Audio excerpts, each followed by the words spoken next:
ये बताइए लड़की कौन भागती हुई आ रही है? इसे तो वरदान दे दिया था, फिर क्यों भागती हुई आ रही? क्या बात है? हमारा डबल रोल है। डबल रोल है? मतलब देख ले आप ही नजर उठाएंगे। जैसे ही गुरु गोरखनाथ ने देखा एक ही चेहरा मिलता हुआ दोनों बहनों का था, गुरु गोरखनाथ सोचने लगे इसे तो वरदान देकर के आए, तो फिर क्यों भागती हुई आ रही है? जैसे ही गोरखनाथ कहने लगा, गुरुदेव तुम्हें नहीं मालूम तुम्हारे साथ छल हो गया। बोले कैसा छल? कि जिसे तुमने वरदान दिया था वो इसकी छोटी बहन काचल थी। बोले अच्छा। गुरु गोरखनाथ कहने लगे छल से वरदान ले गई? बोले हाँ। चलो कोई बात नहीं, मैं उसे श्राप देता हूँ, जैसे छल से वरदान लेके गई है वैसे ही उसके दोनों पुत्र मारे जाएंगे छल से। गुरु गोरखनाथ कहने लगे चलो कोई बात नहीं। मैया बाचल पहुंच गई और चरणों में सर रख दिया। कहने लगे महाराज तुमने हमसे वादा किया था कि हम तुम्हें पुत्रवती का वरदान देंगे, तुम हमें छोड़ के चले आए। गुरु गोरखनाथ कहने लगे बेटी तेरी छोटी बहन काचल थी, वो तेरे साथ छल कर गई, हमें नहीं मालूम पड़ा। चलो कोई बात नहीं, उसने छल से हमसे वरदान दिया था, वो छल से ही उसके पुत्र मारे जाएंगे और हमने तुमसे वादा किया था तुम्हें पुत्रवती का जरूर अपना पूरा करेंगे वादा। जैसे ही खुज्जी में हाथ डालो सुखवी भैया खुज्जी खा कुछ नहीं है।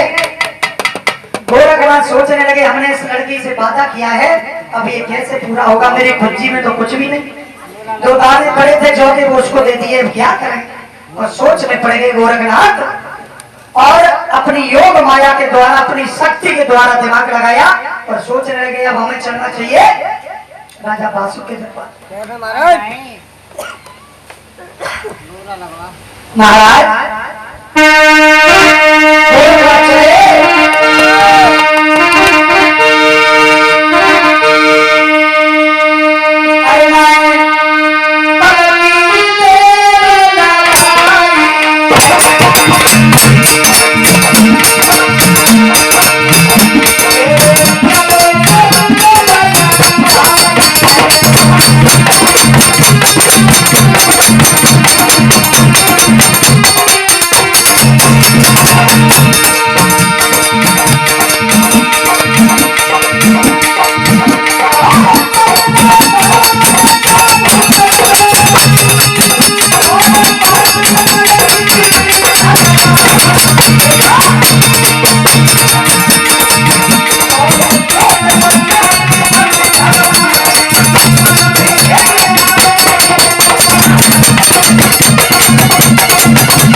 में पहुंचे, बड़े बड़े जहरी नाग बैठे, लंबे लंबे फन फैलाए ऐसे। हाँ, गुरु गोरखनाथ को जैसे ही वासुदेव ने देखा, सुंदर सा आसन डाल दिया, कहा महाराज बड़े दिनों में आना हुआ। और इसी बीच में ये 101 रुपए हमारे पास भिजवा रहे हैं श्रीमान गुलशन, जो पावन ग्राम हवेलिया के बसने वाले हैं। तालियां बजा दो जबरदस्त।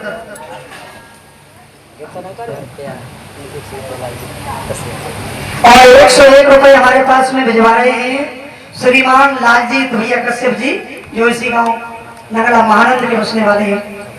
देखते भैया,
इधर महाराज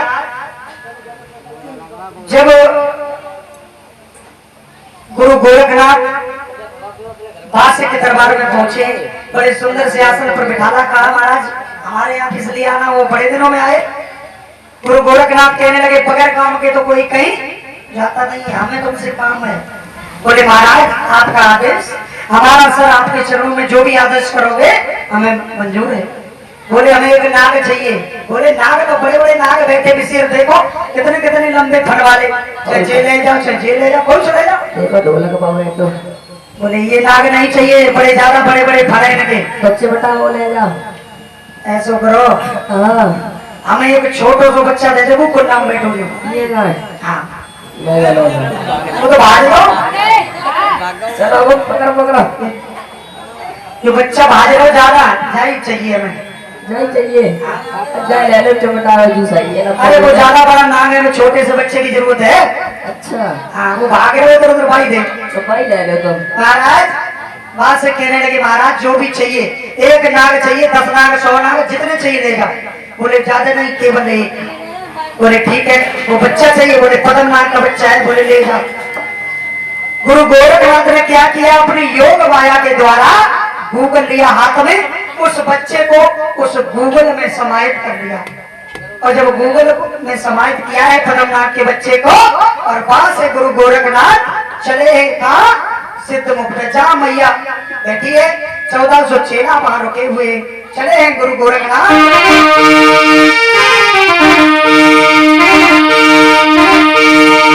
अरे गूगल लीनो हाथ और चले गए वहां से।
जब सिद्ध मुख पर आए, जैसे मैया ने बाचन ने देखा, भाग करके एकदम चरणों में गिर पड़ी, कहने लगी महाराज तुम हमें वरदान दोगे ना। गुरु गोरखनाथ हंसने लगे, कहने लगे बेटी एक बात समझ लो कि मोर वचन से पड़ जाए फीका, लेकिन संत वचन पत्थर की संत महात्मा जो भी कह देते उसका पूरा करते। बेटी चाहे कुछ भी हो जाए तुझे वरदान जरूर देंगे। तो मैया चेहरे को पकड़ कर बैठ गई और कहने लगी प्रभु कब दोगे, मेरी आंखें ये पतरा गई हैं रो रो करके, 12 वर्ष बीत गई, मेरे गर्भ से किसी बच्चे ने जन्म नहीं लिया, सारी प्रजा हमें बांझ कहती है, हमारे पति को निर्वंशिया कहती है। अगर हमारे उधर से किसी बच्चे ने जन्म नहीं लिया तो मैं तुम्हारे चरणों में सर पटक पटक के मर जाऊंगी, घर वापस लौट के नहीं जाऊंगी। गोरखनाथ कहने लगे बेटी तुझे वरदान देने का वादा किया था, वरदान दे रहा हूं। महाराज अपनी झोली से गूगल निकाला और गूगल लेकर के मैया बाचल को दिया, और मैया बाचल कहने लगी कि महाराज इस गूगल से केवल हमारा भला होगा या और किसी का भी हो सकता है। तो गुरु गोरखनाथ कहने लगे और कोई बांझ है क्या। मैया बाचल हाथ जोड़ के कहने लगी सुनो मेरी बात कि हम बांझ, मेरे गर्भ से किसी बच्चे ने जन्म नहीं लिया, मेरी ननद छबील दे उसके गर्भ से किसी बच्चे ने जन्म नहीं लिया, और हमारे घर में जो काम करने आती है लूना चमारी, उसके गर्भ से भी किसी बच्चे ने जन्म नहीं लिया, और हमारे घर में जो झाड़ू पोछा करने आती है मैत्रानी, वो भी बांझ है, और जो पंडितानी हमारे घर में काम करने के लिए आती है, जो पंडिताई करती है, वो भी बांझ है, और हमारी जो नीलम घोड़ी है वो भी बांझ है, उसी के गर्भ से किसी बछड़े ने जन्म नहीं लिया। तो गुरु गोरखनाथ हंसने लगे कि पूरे बाजो को बाजो ही सब बांझ है। तो मैया हाथ जोड़ के कहने लगी, महाराज हमारे घर में किसी बच्चे की किलकारी ने जन्म नहीं लिया, जो आंगन में कोई बच्चा खेलता तो मेरे दिल को तसल्ली मिल जाती। गुरु गोरखनाथ कहने लगे, बेटी जिस किसी को तू ये गोबर खिला देगी, उसके उधर से इतना बलवान पुत्र पैदा होगा, जब तक सूरज चांद रहेगा तब तक उसकी जय जयकार होती रहेगी, और उसके सामने कोई बलधारी योद्धा युद्ध में नहीं जीतेगा। मैया वह चलने चरणों में सर रख लिया, और गुरु गोरखनाथ ने जैसे ही उठाकर कहा है, बेटी खड़ी हो जा, मैं तुझे गूगल देते हैं। क्या किया है गुरु गोरखनाथ ने?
मैया सोचने लगी अपने भले से भला नहीं होगा।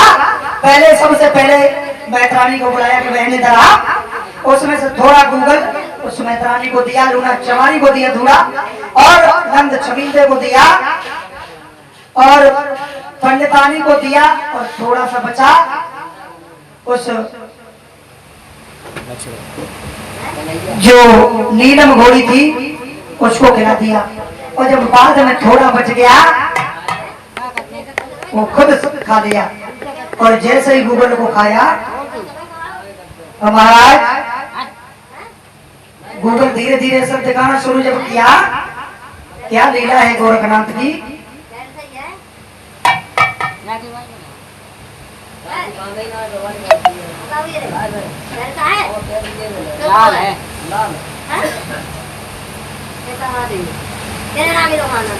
बता बता महाराज जो बता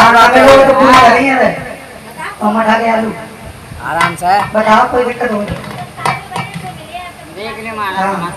हर चीज उपलब्ध है इधर। बता दो महाराज, खुल के बोलो, मुँह तो बोलो, कुछ तो बोलो, बताओ बताओ। मामा बोला नहीं तो मामा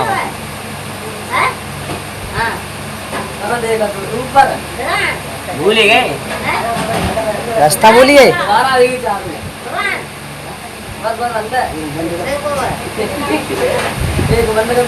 सुकता सुन में आए हुए सुन देवारा, और भूख लगी हो तो बता दी, ठीक है महाराज।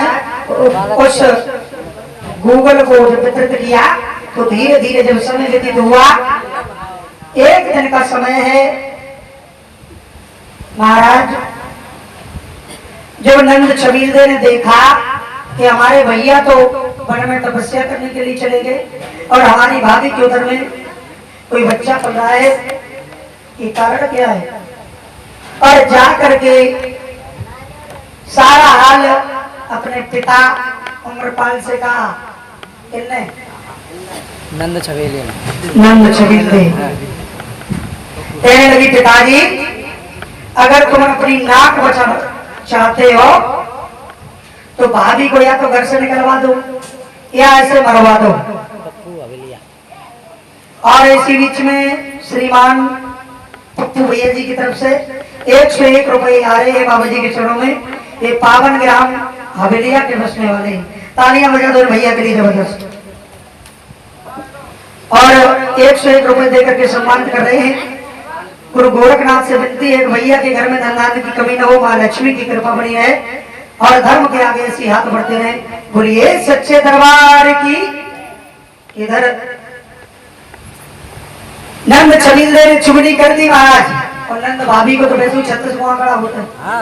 हाँ हाँ, भाभी कितनी सीधी हो तो समझ ले। और का हाँ बढ़िया बच्चे जाते ज्यादा लगे तो भैया पूरी चुगली कर दी। नंद छबीले ने कहा पिताजी, अगर अपनी नाक बचाना चाहते हो तो या तो भाभी को से मरवा दो या इसके पैर में भिजवा दो, क्योंकि मेरा भैया तपस्या करने के लिए गया वन में और हमारी भाभी के उधर में कोई बच्चा पल रहा है। ये काला मुंह करके कहाँ से आई है?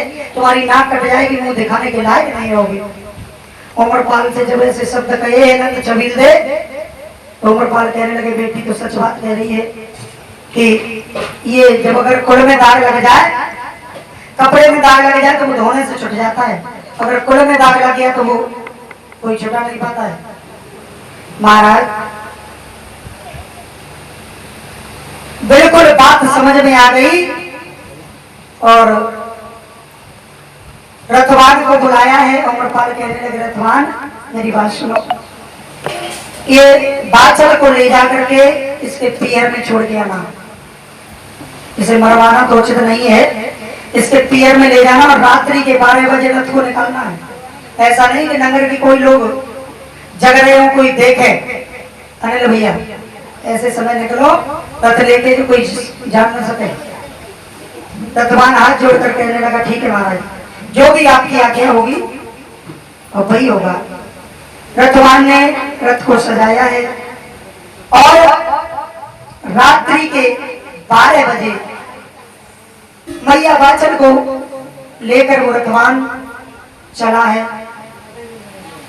ऐसे बम जाकी वैसी करवाज जैसी थी वैसी ट्रेवल हमें मालूम है। उस रथ पर जैसे ही मैया बैठी अश्रुन होने लगे, उमरपाल कहने लगे रात ही रात ले जाए इसको। मैया को बिठा करके जब रथवान चला है, रात्रि का समय है, मैया ने बड़ी विनती की लेकिन एक बात किसी ने नहीं सुनी। और जब रथ लेकर के चला है सिरसा फाटन के लिए, महाराज चलते चलते जब बैल थके हैं एक जगह जाकर के, तो मैया बाचल कहने लगी रथवान मेरी बात सुनो, थोड़ी देर आराम कर लो उसके बाद चलेंगे। रथवान कहने लगा मैया जो भी आपका आदेश होगा मैं वो करेंगे।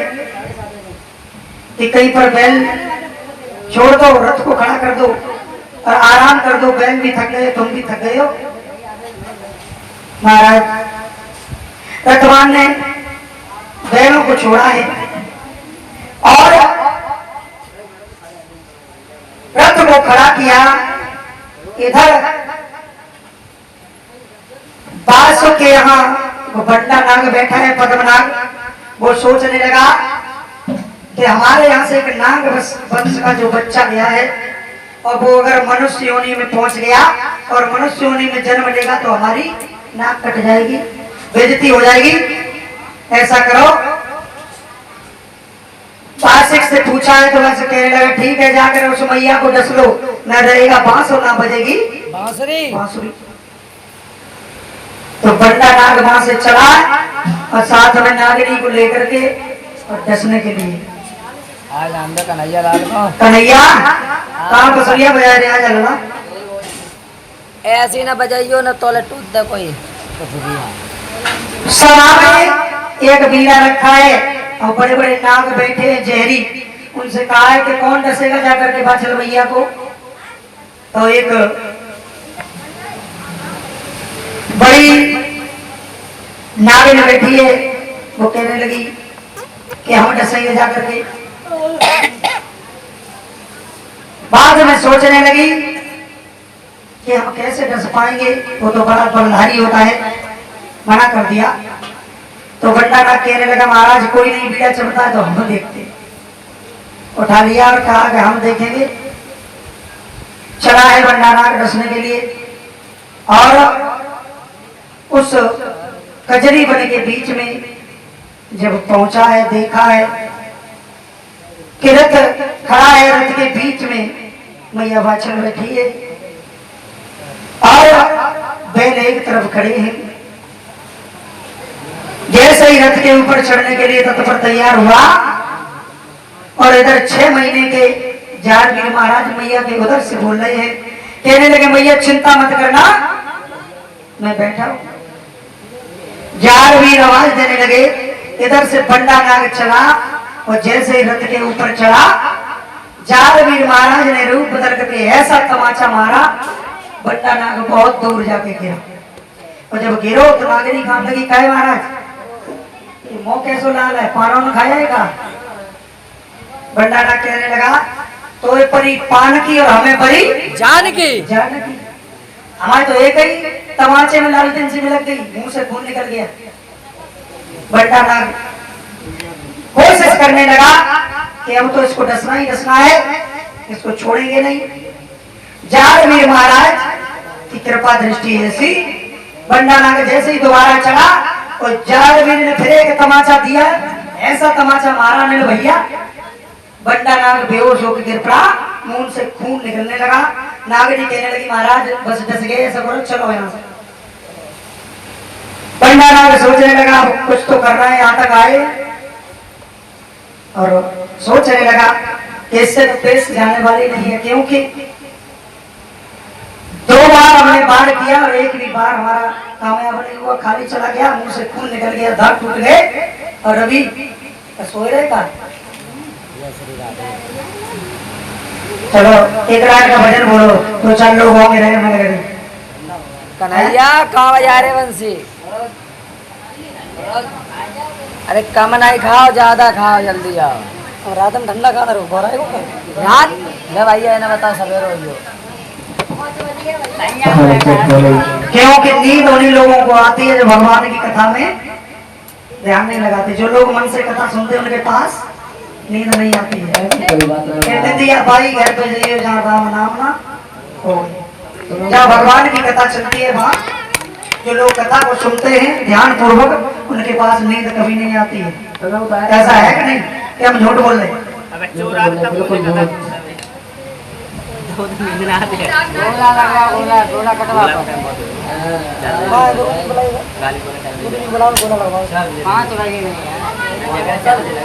और गुरु जी आवाज सुन रहे हो तो आ जाओ, गोला का समय होने के लिए जा रहा है। खटिया दादा सुसे आ ही रहे हो ना, बुलाओ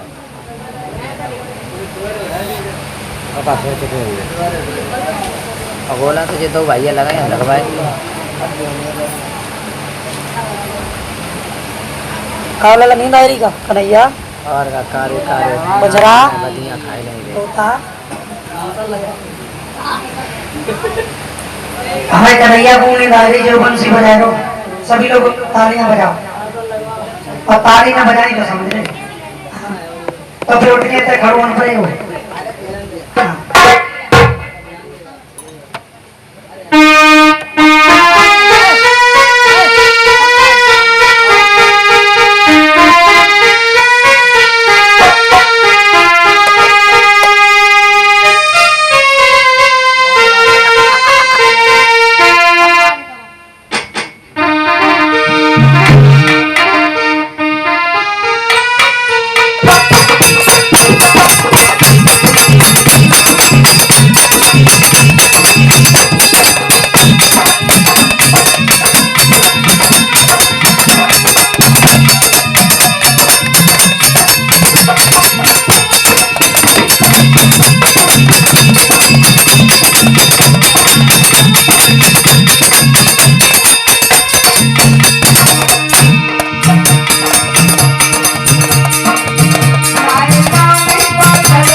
इधर महाराज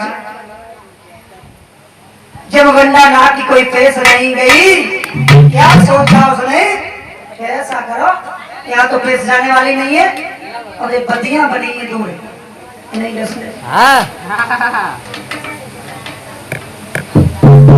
और तेरे आवाज सुन रहे हो तो आ जाए, गोला का समय है। तो वहीं आ जाओ, तुम कहाँ बोला तुम घूम रहे हैं, घोड़ा लगवाओ और लगवाने में आ रहे यहाँ पर आ जा रानी मंजा। कौन सी है रानी बाछल है कि काछल? रानी बाछल तुम वहीं आ जाओ।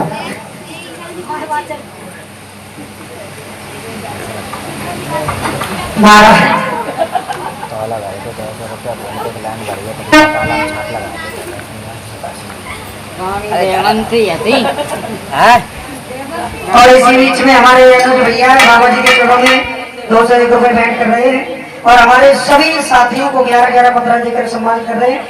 तालियां बजा दो जबरदस्त हमारे भैया के लिए। आराम से महाराज कर होता है। जैसे ही घोड़ा लगवा गुरु जी, घोड़ा लगवा घोड़ा।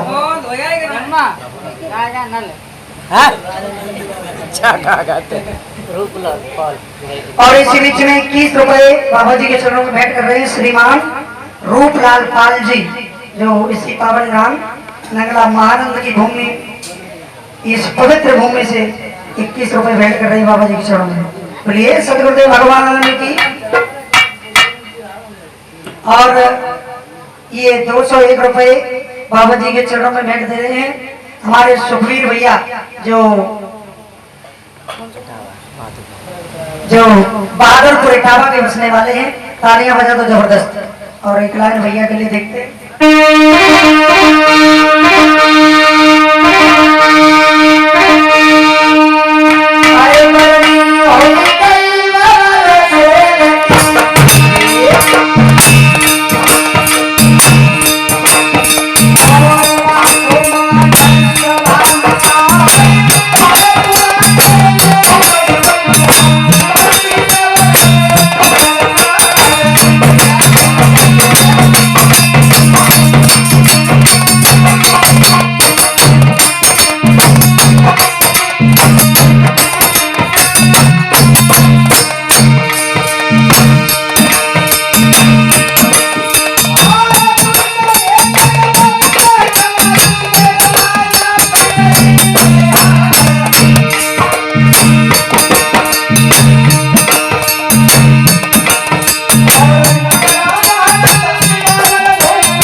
सच्चे दरबार की। और महाराज इधर जब बंडा नाग चला, कोई पेश नहीं गई तो जा करके बधियों को डस लिया। और महाराज बड़ी इज्जत है, जब बधियों को जब डसा, क्या हाल है महाराज?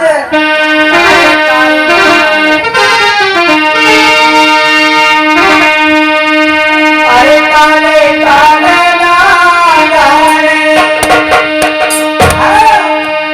अरे काले काले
आइए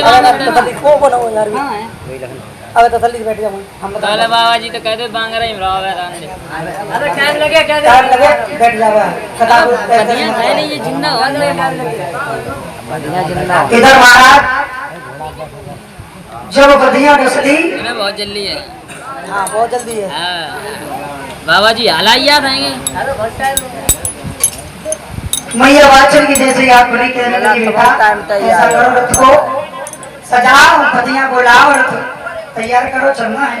बदिया जिंदा तो करवा महाराज जैसे ही देखा जा करके बदिया जमीन पर पड़ी है, मुंह से झाग निकल रहा है। मरिएगा और महाराज बनाए मरेगी ये तो अब नहीं गया था जिंदा है कब है परिचित महाराज बदिया जिंदा करवाओ ठाड़े हो जाओ दो दिन। अच्छा हाँ गोला लगाओ 4 बजे गोला लेट काहे कर गोला लगवे के मारे पंखा बंद कर दो जहाँ को बच्चों को महाराज जी परेशान। अच्छा वही वाली मिली है खगन टोली एक ही बोली है गुरु चेला है ना खगन टोली और एक ही बोली बता नहीं ले आए हैं।